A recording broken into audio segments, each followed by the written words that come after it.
réjouir de l'organisation de cet atelier qui se fait dans le cadre du projet de gestion intégrée des inondations au Sénégal, le PGIS, qui est un important projet bâti autour de plusieurs composantes qui a permis, pendant les années de sa réalisation, à cartographier sur l'ensemble du pays un certain nombre de sites. 7 sites ont été retenus comme sites pilotes. Les travaux réalisés ont permis de mieux connaître le phénomène des inondations. D'ailleurs, on a aujourd'hui une connaissance relativement précise sur au moins 29 de ces localités du Sénégal qui subissent ou connaissent des risques liés aux inondations. Le plus important aspect de ce projet, c'est la connaissance, la production de données et de connaissances du risque d'inondation. Cela est fondamental. Notre pays ne bénéficie pas, n'avait pas encore ce type d'outils basés sur les technologies les plus avancées pour connaître précisément les risques d'inondation, tout le phénomène lié aux inondations. Mais la connaissance du risque, bien entendu, est une chose, mais agir concrètement est une autre.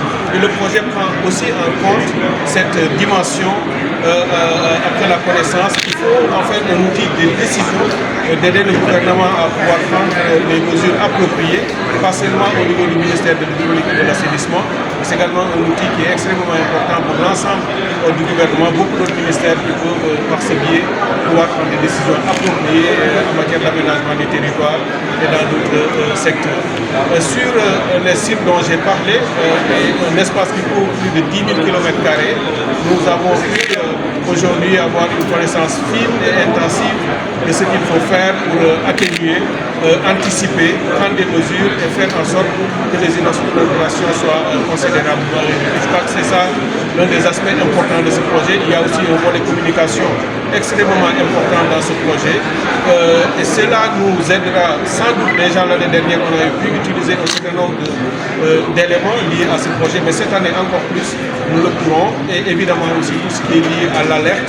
Vous savez qu'il y a un radar qui a été installé depuis l'année dernière à Diamniadio, et cette année ce radar pourra commencer à vraiment nous donner des bulletins d'impact plutôt que les bulletins d'alerte, les bulletins d'impact étant beaucoup plus précis pour permettre au gouvernement de prendre les mesures appropriées. C'est un projet extrêmement important. Je suis très très heureux qu'il ait abouti à ce résultat. Je voudrais en profiter pour remercier mon partenaire, l'AFD notamment, mais également le groupement qui a accompagné nos services dans la réalisation de ce projet. Je voudrais vraiment saluer l'expertise dont ils ont fait montre. Ce sont des données extrêmement importantes. Je crois pouvoir dire que c'était une première dans notre sous-région ouest-africaine d'avoir ce type d'outils. Maintenant, le plus important, je voudrais insister là-dessus, inviter les équipes techniques à faire le travail nécessaire dans ce sens, mais aussi appeler l'ensemble de la communauté à s'approprier cet outil.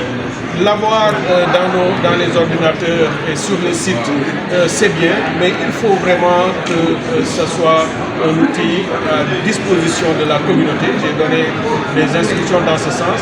Il y a déjà un certain nombre d'éléments produits, notamment le logiciel Moitumbundu, Fegumbundu. Il y a également un concours qui a été fait avec des startups sénégalaises, notamment une sorte de challenge, un concours, pour pouvoir aussi permettre à des jeunes de s'exprimer, d'utiliser ces éléments pour travailler. Mais au total, et c'est là le plus important, nous avons aujourd'hui à disposition un instrument de prise de décision, un instrument d'aide à la décision. Et il faut faire en sorte qu'il soit disponible au niveau de nos communautés pour que les Sénégalaises et les Sénégalais puissent l'approprier. Nous pouvons aujourd'hui, avant de lotir un terrain, avant d'aménager un site, avant d'acheter une maison, avoir toutes les informations nécessaires pour pouvoir éviter d'aller s'installer sur les sites non édificants. Tout récemment, M. le Premier ministre a beaucoup abordé ce sujet en Conseil des ministres. Il revient à l'Assemblée sur le sujet. Le gouvernement prendra les dispositions appropriées. J'ai déjà partagé cet outil avec mon collègue ministre de l'Urbanisme et des collectivités territoriales.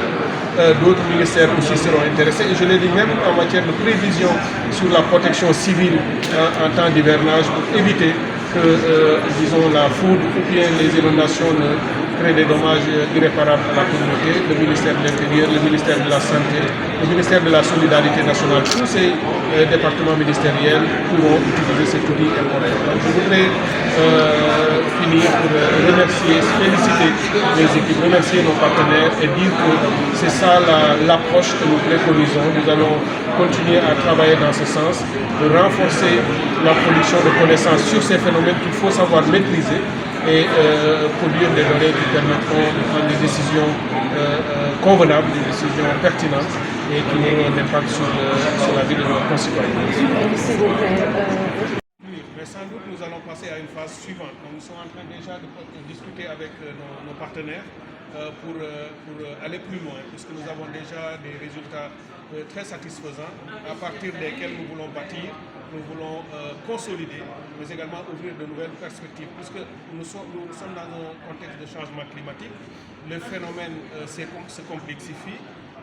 Les projets que nous avons réalisés et les résultats obtenus nous permettront d'avoir un levier pour mieux comprendre le phénomène et prendre des mesures encore plus pertinentes et plus fines pour nos communautés. Bien entendu, vous l'avez dit, tout ce que nous sommes en train de faire, le seul destinataire, c'est le citoyen. Nous sommes en train de tout faire pour atténuer. Pour cet hivernage à venir, nous nous y sommes pris assez relativement tôt. Nous avons pris déjà les dispositions à l'échelle des moyens disponibles pour tout ce qu'il fallait faire et cet outil est un outil supplémentaire d'aide. Je l'ai dit, j'ai parlé du radar qui est acquis dans le cadre de ce projet et qui est installé à Diamniadio et ce radar permettra d'avoir des bulletins d'impact. Cela veut dire que la prévision des pluies sera plus précise sur les heures d'arrivée, sur les quantités de pluie, sur la vitesse d'écoulement, le temps de submersion des sites, les zones qui seront touchées, l'étendue d'ailleurs, même les équipements qui sont prévus dans ces zones seront couverts, la population qui pourrait être concernée par des risques d'inondation, toutes ces données qui sont disponibles.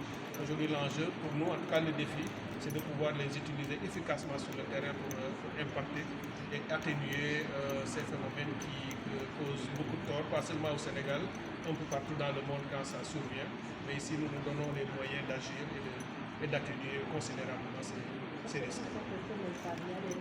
Sur lesquels la phase pilote a été exécutée avec tout le travail de terrain. Nous avons le Grand Dakar, par exemple la région de Dakar, aussi une ville comme Tivaouane et Joal. C'est un premier élément. Nous avons Kaolack et Kaffrine, nous avons Tambacounda, Kédougou, Kolda, Matam, Kanel.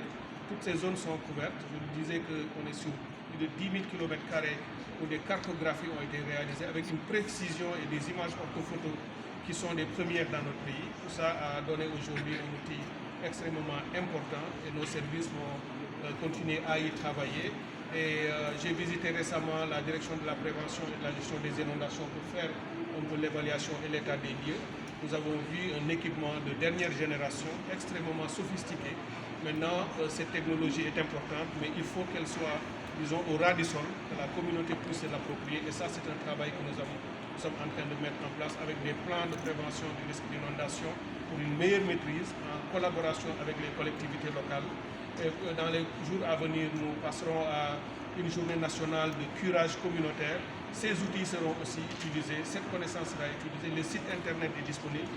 Et ce que nous avons fait sera utile à la fois pour la communauté des chercheurs, pour les décideurs politiques, pour les parlementaires, les collectivités locales, mais également les citoyens lambda, qui, à partir de son téléphone portable, est capable aujourd'hui de rentrer dans le système, dans la plateforme, d'interroger le système et de demander est-ce que la zone dans laquelle il se trouve est une zone à risque d'inondation ou pas. Et il aura une réponse instantanée.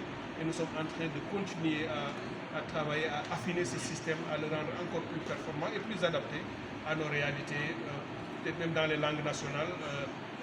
On y travaillera sans doute. Et voilà, c'est vraiment pour me réjouir de cet instrument, pour dire que nous avons déjà commencé à avoir des résultats extrêmement satisfaisants et nous allons poursuivre ce travail.